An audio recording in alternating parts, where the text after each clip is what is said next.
Good afternoon. Today we're in the Columbus Circle in New York with Danny Fishman, founder and managing partner, CEO of Gaia Real Estate. I've known Danny for many, many years. So I'll start with a little thing, something personal, and then I'll let Danny do most of the talking. When I was back in 97, 98 in Tel Aviv, I was a young investment banker. I was working for a company called the Company. And Danny here already had his own investment bank called Fishman, Rothschild Boulevard, the nicest boulevard in Tel Aviv. Had his name on the boulevard. I was 27, I think 26, and I said one day I'm going to have my name, and also I'm going to have my own investment bank. I knew some guys that worked for him, but never met him there. And fast forward, 10 years later, real estate collapses in the United States.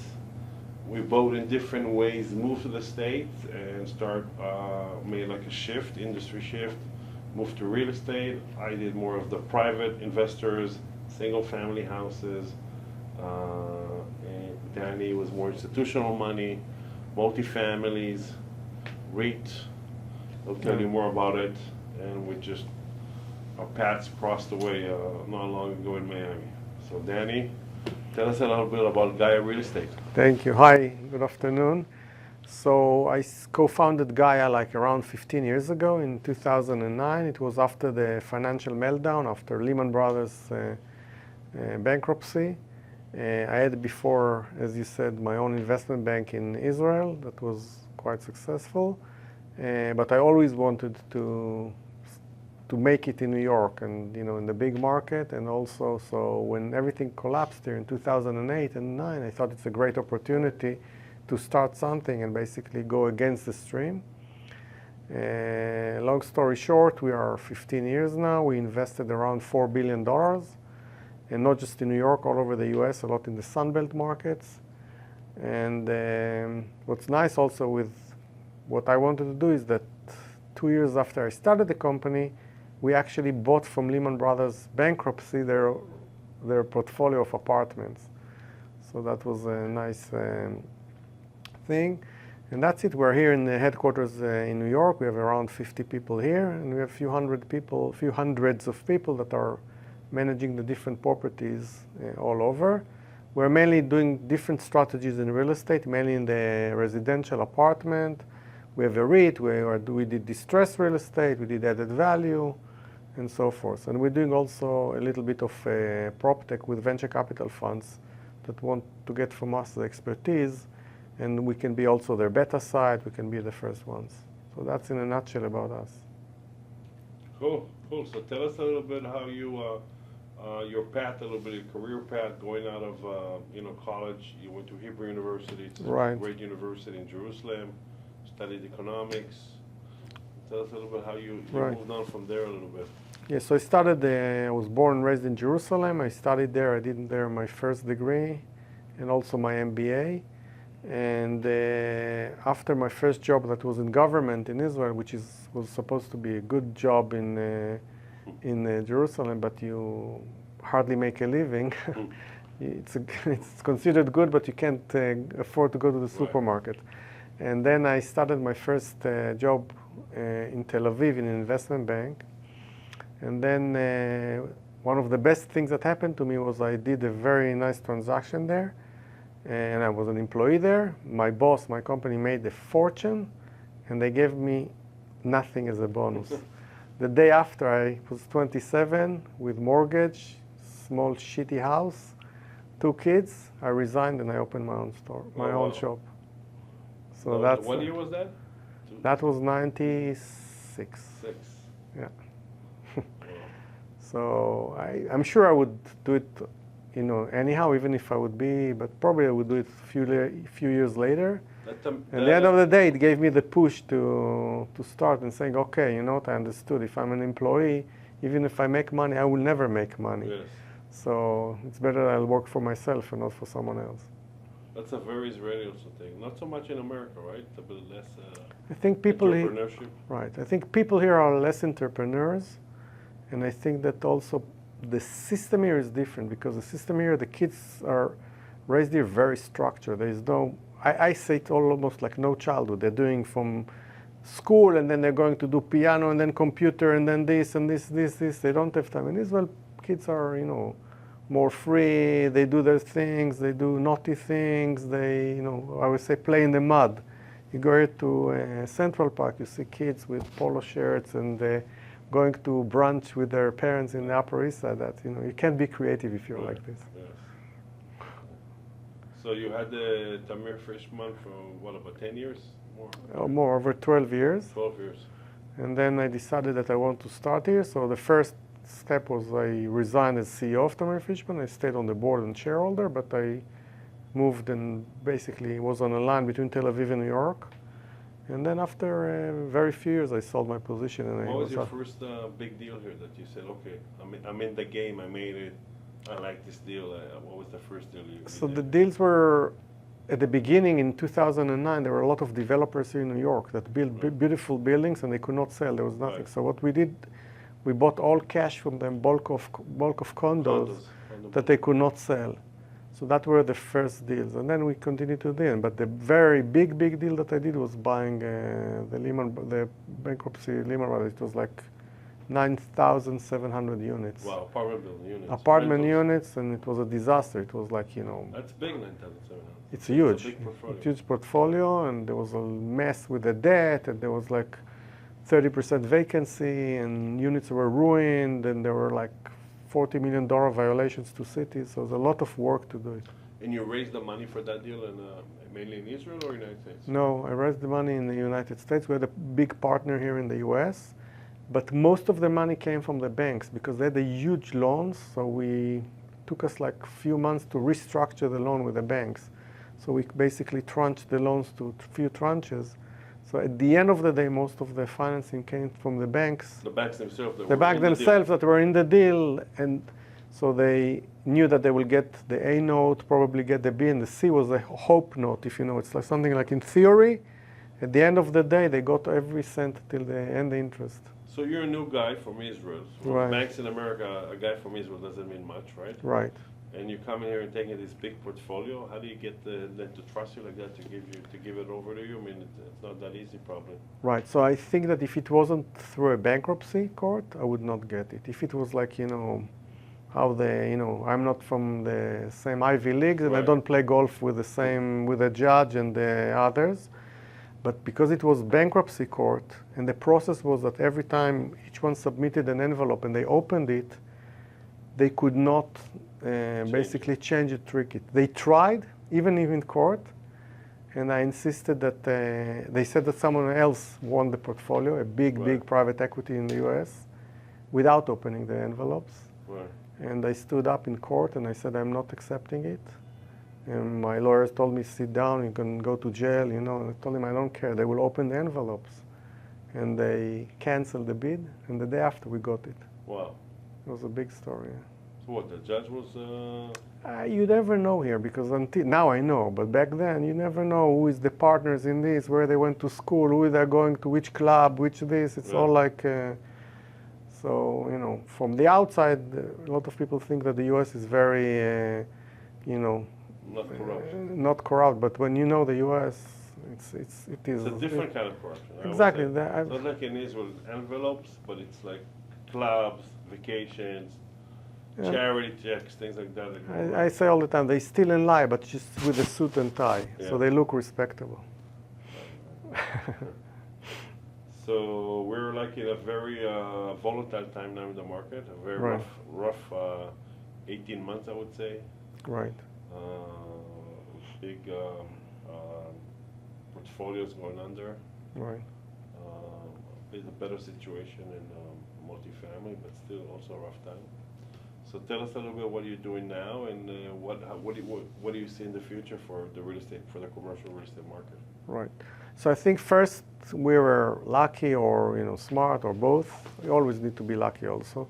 That we sold most of our portfolio in 2020 to 2021. We actually sold the last one in February 22. Just to mention, what was the caps when you sold the? We sold the last one at cap rate 3, something that was blue collar community. And now the caps are around 5.5. So right.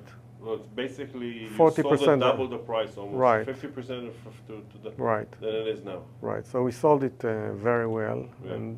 and it was also, something else that you see is greed. When you see the the saying when you're going into the taxi and the taxi driver asks you about different securities Sell or what the to stock. invest, you have to sell the stock. Yeah. So it's the same with real estate. Yeah. When people starting to be, so we sold most of it, and we kept discipline. We didn't buy anything. A year ago, we started to buy again. So like 1 year you didn't do anything, just sit More here. than a year, we just sold. You need a lot of patience, huh? You need a lot of patience. Not to jump in back. You need discipline. Discipline. But you also need to encourage the team, because the problem is that two of my main teams were very frustrated. So the acquisition guys are underwriting deals and they're coming and I'm saying, no, it's too expensive, we're not buying. So they're working basically without any results. Right. The second one is the asset management. They oversee the portfolio and they just see it shrinking every month because we're selling and not buying. So, people start to get worried about their job because there's no. So then I called all the company. We did like a small gathering and party, and I told them, listen, we're not going to buy things expensive just because, but Yeah. don't worry, everyone is here. We're not laying off anyone. We did a killing on the market. We have a lot of money. We need patience. Now it's time to sell and not to buy. When we'll be back at the time, we'll buy. And that's exactly what we did. So a year ago, we started to buy. And we're buying from developers like 20-25% below cost. And I would say 35 to 40% below the prices that were 2 years ago, 3 years ago. Because basically a developer built it hoping, priced it like on a 3 or 4 cap, and now it's a 5.5 cap. He's basically lost money on the deal. And also they took loans that they cannot pay now, because if they got, I don't know, if it was $100 million deal and the loan that they got 75, and now the deal worth, let's say not 100, it's worth 70, and they can get only 35, unless they're very strong and they can bring from home the gap. So basically what they're doing is we're buying it. So we are now negotiating. We bought few, and now we're negotiating. Yeah, you bought a few. Where did you recently buy it? You were telling me. We bought in Nashville one, very nice. Nashville is on fire. It's a Class A new building. Everything that we bought was Class A, new. Nashville is on fire. It's a great city, young, vibe, hip. It's like tech is moving there, and medical is moving there. If I was after college today, probably I would choose to live there. It's one of the places that I enjoy also going, not just for work. Then we bought one in Orlando. All Florida is on fire also. Right. So it's growth and the same thing, and a lot of businesses are moving there. And now we're negotiating in Houston and Atlanta, 2 deals, which is all markets that we were in before. Not buying in New York. Last time I bought in New York was in COVID because it was distressed. People were leaving the city, but I don't touch New York. New York, the only thing that saves New York is that there's no inventory. I don't want to go into politics, but the politics that ruins mainly blue states, and I'm not going into social issue, I'm talking pure economically, it's like the city is shrinking. When I moved to New York in 2009, it was 9.1 million, now it's 8.3. Wow. Places like Atlanta were 3.5, it's 7. Houston was 3.5, it's 7. Dallas, New York shrink like 10%, more than 10%. And the problem is that it's shrinking with the people that are the bigger taxpayers. So it's not that the people that are here on welfare they are moving out. So what's moving out is the people that are, some of them move at least 50% time. Right. So it's like, they move, but they are here less than 180 days. The same in California, same in Chicago. Right. All these places that are basically pushing businesses and people out. And the growth is in the Sun Belt, in Miami, Florida, Nashville, Arizona, Vegas. What do you think about Miami? What's your prediction for Miami? There's probably a lot of the people here are Miami-based. I think that South Florida in general, it's hard to say Miami because it's like one big. South Florida, it's a bit different. I would say South Florida. I believe South Florida. 10 years from now, we're going to be number one. I think that all the problems that you have in New York and in California will continue. Depends also on the elections. And again, without going into all kind of other policies, but pure economically, if it will continue this trend of like almost socialism and anti-business and tax the rich and all kind of slogans that we heard, in the 30s and the 40s in the Soviet Union, Yeah. they continue to ruin these states, and the other states will continue. That's why I'm not touching now. So you see a good future, positive, a very Very positive optimistic to future for South Florida. South Florida, Nashville, Dallas, Texas, Houston. Miami's your favorite city in South Florida? Or which city you like the most in South Florida? I think Miami is changing. I used not to like it Yeah. because it wasn't, for me, it was like a la la land. It was like, really people are going there to play. It wasn't like a real city. Yeah. Now I think that, when you go to Brickell and you see at 12, 1 p.m., people going down wearing work clothes and going to have lunch and going to the office and working, and you see the growth of businesses, Right. then I think it's, and also culturally, I'm not talking about nightclubs, but culture, art, museums, these things are also growing in South Florida. And this is all together what makes a city. So, what's your prediction now going forward for, let's say, it's hard to make prediction, it's for the fools, but if you had to make a prediction, it's for the next 2 years, interest rates, commercial real estate, any prediction on office building, which is a big So I think that usually, multifamily, what kind of cap we're going? right. So I think we have one huge uncertainty in the world, that is the elections here. Usually, economically wise, I'm not talking about other things, the gap is not so big. I think this time it's a huge gap. It's almost between, I mean, I don't like both candidates, but I'm saying it's between capitalism and free market to almost radical socialism. So I think it's this time the elections is crucial for the economy. So it depends also who wins, and if they win, if they really do what they say they do. Sometimes they promise and then they do nothing. So that's one thing. But generally, I think that the multifamily residential will continue to recover and be strong. I don't see people coming back to the office. I think this thing is gone. I think it's very hard to bring people to the office. And I think especially with the more younger generation, they don't want to be in the office. They want the flexibility to travel, to be nomads, to work in other places. So I think that the office building, especially in a few big cities like New York, San Francisco area, is going to be in a big, I don't know what they're going to do with all these towers. It's like, it's very hard to convert to residential. And also it's becoming empty and empty, so the towns themselves are, but on the residential, I'm very, very optimistic. But that's also connected to what I said before, because if you can live wherever you want and work whenever you want, why would you live in a place that has high taxes, not good weather, crime, when you can move and get the same salary, work remotely in a place that has lower taxes, sunshine, more clean streets. So that's part of it's connected. And so what do you see interest rates, you think? So now they're going to drop it, we're talking 0.5% or? I think a quarter, because I want to be more careful, yeah. But I think that the interest rate for sure will be dropping. And I think that people that really follow numbers know that there is no inflation anymore. And I think that the government here is working a little bit with old data. They have, not just delay, they use the data they get are behind. They are like having students call on rents, and everyone that I'm sitting on a system that has tens of millions of rents. I see that it's already declining for 3 months, and they just don't see it. And rent is a third of the index. How do you know that? Rent is a third of the index, yeah. Today depends on class, A, B. And they take all the concessions and all that. I don't know, do they take that into consideration? They don't know how to measure it when it's like really stupid, because they have 2 months rent then. Yeah, I mean, I always said the government, instead of all these 1,000 people, need to fire them and just buy for $2,000 a month the system, and they have all the rents and everything. But they can't do it. It's the unions. They need the work. Exactly. Unemployment's going to grow even bigger. Right, you were just telling me something interesting.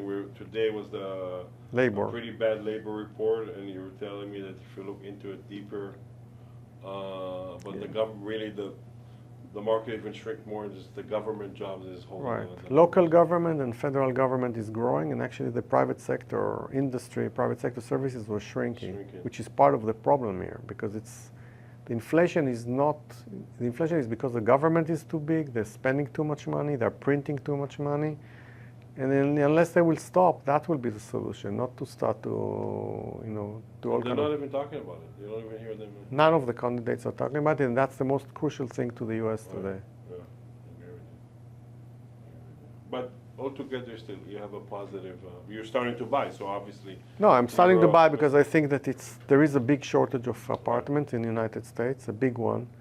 And also, if I'm buying below what it costs to build, then you know that it will be okay, because it means that no one will build. And we see the apartment starts are shrinking, the apartment permits are shrinking. Right. So it means that in 2 years, like when the oversupply will be absorbed, the rents will continue to go up. So you were saying before Nashville you like in Miami. So if we have like real estate investors looking South to invest, Florida, which other places you like? I think that they maybe don't know, they're not on the map. No I think Dallas is on fire. Dallas. Dallas is 8.1, 8.2. Dallas in 2 years is going to be bigger than New York. Houston is on fire. You have all kind of the Carolinas that are doing well. Salt Lake City is on fire, growing Yeah, a lot. City, a lot of technology. Grow it and technology and everything. You have something there? You have a... No, my partner is based there, the co-founder with me. Yeah, So we are looking now on some things there. There's oversupply there, that it's also an opportunity. So we like this. Denver? Denver is very good market, but oversupply, so need to be careful. Austin is a good market, but the same, it's oversupply. So you need to buy cheap and to understand that it takes 2 years of concessions to get over. What's that city you like there in Texas? Austin? Austin, yeah. Really great. Austin is great. Austin is lots of tech move. Really cool. Austin, Artsy also, artsy kind of a scene there. yeah, and Austin is killing California. So many businesses are moving from California, but that's true also in Nashville. You had like Nashville wants some big things. The last one is Oracle. Oracle is moving the headquarters to Nashville. And then we're doing from the financials, Alliance Bernstein, which is a huge financial house here, moved from New York to Nashville. So it's also a nice city. It's like, restaurants and bars and places and nature, and it's a good combination. Cool. So any real estate investor going to the market, maybe some level of experience, more experience, what kind of lessons learned we call it? What would be your 3 lessons you learned, advice you would give him before making a real estate investment? I think that some of them is not politically correct to say, but it's like, first of all, you have to... We don't have... we don't have... So I think that it's you need to do a lot of good demographics, because what happens is that you need to check carefully, not just the specific building, but also the area around it.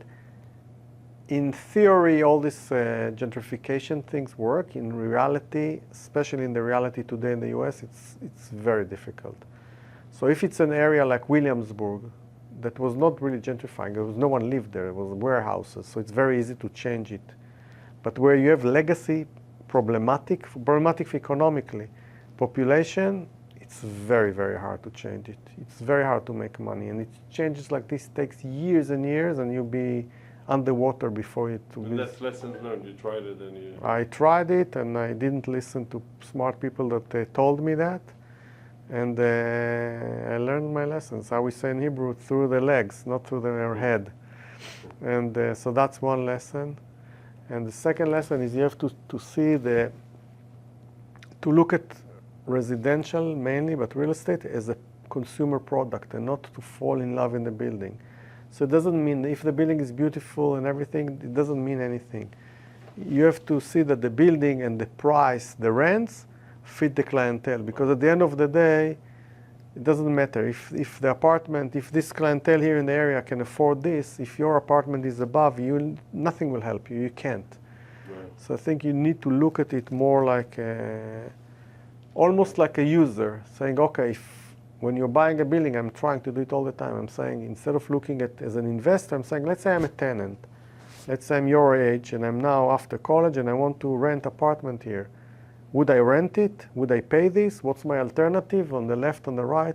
Then you do less mistakes. You have to put yourself in the seat of the tenant. Of the user, right, user. not just the owner. And user, which mainly is young professionals. Depends on the clientele. There are areas that are more retirees, there are areas that are families. So you have to see which area. You try to follow the young? עתיד שלך הצעירים? The future belongs to the young? So I'll tell you something. It's always been my slogan. Go where the young people. It's true and not true, because the problem is that some of these trends, I mean, if you look at New York, if you would follow only where the young goes, you will not make money, because it's like, because it's also the gap, the salary gap is becoming bigger and bigger. Lots of college kids have hard time to get a job, and if they get job, the entry-level jobs salaries are not so much. So basically, as a landlord, I mean, if you're in cheap rental, yes. So I have properties in East Village and Lower East Side. So basically, you know, they are in a small apartments. They live, I don't know, 6 people. So then you can. But if you go in the other markets, it's not necessary that sometimes where the families are, where it's more wealthy. And second, even with all the fashion that, you know, young people want to say, we don't need anything, we don't own anything, we don't care about anything. At the end of the day, as soon as they're reaching towards, you know, 30s, talking families, they want to be in a place that is clean, a place that the good schools, the place that there's no crime. So all these things that is walk up and scene and this and graffiti and this is very good when you are 20s. Yes. It's very soon after you don't want to be there. Bushwick. Exactly, like Bushwick. Okay, what's you got one more for us? You gave us 2 very good ones. I'm sure people will.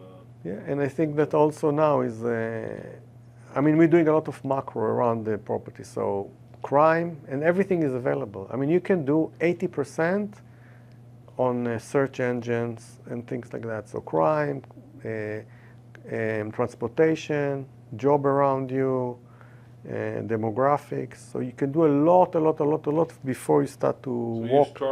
You don't go with your intuition, look at the numbers first and get all the reports, or you go first with the where you have a feeling and then you support it with the numbers, or you let the numbers lead you there. So the feeling is our first filter. So if we get, I don't know, 100 deals a day, we do the first filters. If it doesn't, what we think is our strategy, so all this automatically we don't look. Right. So the ones that already fit our strategies are the ones that already from our thinking or whatever we project. And then we start with the numbers. We look at the numbers. We never look at the broker book. From the broker book, we take only the address and the date. And even this is not always accurate. But we don't. That could be lesson number 4. Exactly. Don't trust what the brokers say. Never. Do your own homework. And it's very easy. Yeah. Very easy to check. And then we dive. But also another thing, and I tried it because I was working with 2 startups backed by the top venture capitals in the US to try to do it fully automatic, and you can't. I think in real estate, you always have a component which will be 10, 20, 30% that you need to physically go there, talk with people, walk yourself, see what's the problem. The AI or whatever will never catch some of the things. So you never buy a property without visiting it? First walk in, you get on your walking shoes and you walk the neighborhood? I walk the neighborhood. I take a hotel nearby. I don't care fancy or not fancy. I go in the morning, I'm doing a run around the property, going to the gym, talking with the people. I'm sitting in a coffee shop across the street and I'm seeing who's in, who's out. I'm going at 4 p.m. to the gate of the property to see the kids coming, who is picking them from school, how they look. All these things, it's very hard. You never skipped it, no deal. Always no deal if I'm not doing it. You go to the parking lot. Parking lot says a lot. Yeah. You see the cars, you see how they maintain, which cars are there, for good and bad.